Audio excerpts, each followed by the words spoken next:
Okay, so today we're going deep on something pretty amazing. We've got this story of Fatima, and just, wow, like this is one person It really is. making a difference. And it kind of makes you wonder, like, how many other Fatimas are out there that we don't even know about? Absolutely. So Fatima's from Sudan, and what we have is just like this small little snippet about her online. Right. But it was enough to make us go, whoa, hold on. Yeah. Let's gotta look into this more. So basically, she was denied an education because she's a girl, and that's something that our listeners care about a lot, is girls' education. It's a huge issue. Huge issue, yeah.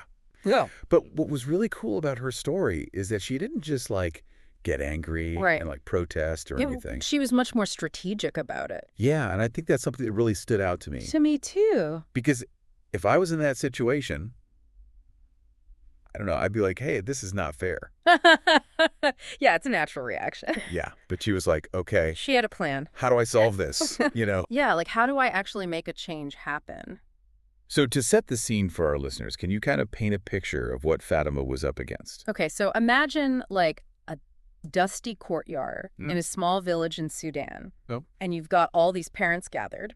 Okay. And a lot of them, especially the older generation, they don't see the point of girls getting an education. Right, like why waste the resources? Yeah, right? exactly. That's what they're thinking. That's the mindset she was dealing with. And she just walks into this like lion's den, basically. Basically, yeah. So what did she do? Like, how did she even start to change people's minds? Well, she started having these gatherings, these meetings, and it wasn't about lecturing people or telling them they were wrong. Right. It was about having a conversation. Oh, so she was trying to understand their point of view first. Yeah, and find common ground Interesting. instead of attacking their beliefs. And that's probably why it worked, right? I think so, yeah. Because,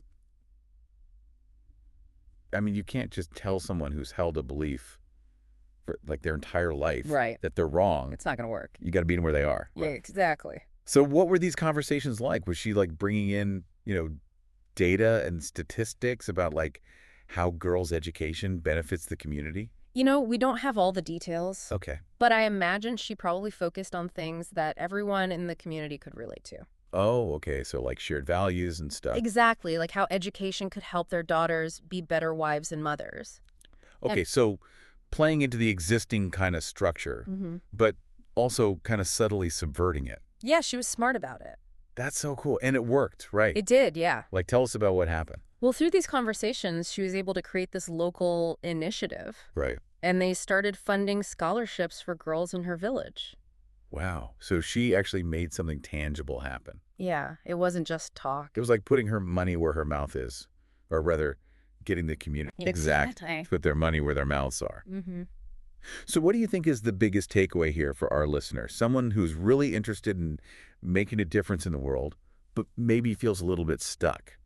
Well, I think Fatima's story shows us that you don't need to have a ton of money or power to make a real difference. Like anyone can do this. Yeah, it's about understanding the problem Yeah. and coming up with creative solutions. So it's not just about passion, it's about strategy too. Exactly. You got to have both. It's like you can't just be like, oh, I'm so mad about this. You got to Yeah. be like, okay, what am I going to do about it? And how am I going to do it effectively? And what's amazing is that Fatima's approach, it wasn't about forcing change from the outside. Right. It was about working within the community Yeah. to create change from within. And that's much more sustainable in the long run. That's so important.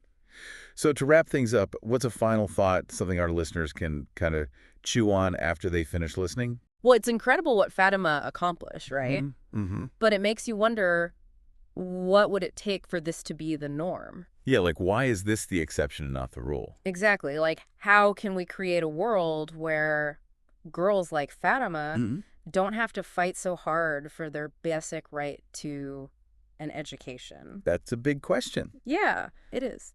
But I think it's one that's worth asking. Definitely. And hopefully our listeners will be inspired by Fatima's story to go out and make a difference in their own communities. Absolutely. Even if it's just a small thing. Every little bit counts. It all adds up. Awesome.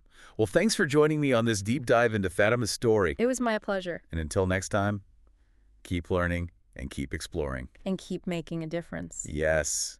Bye. Bye.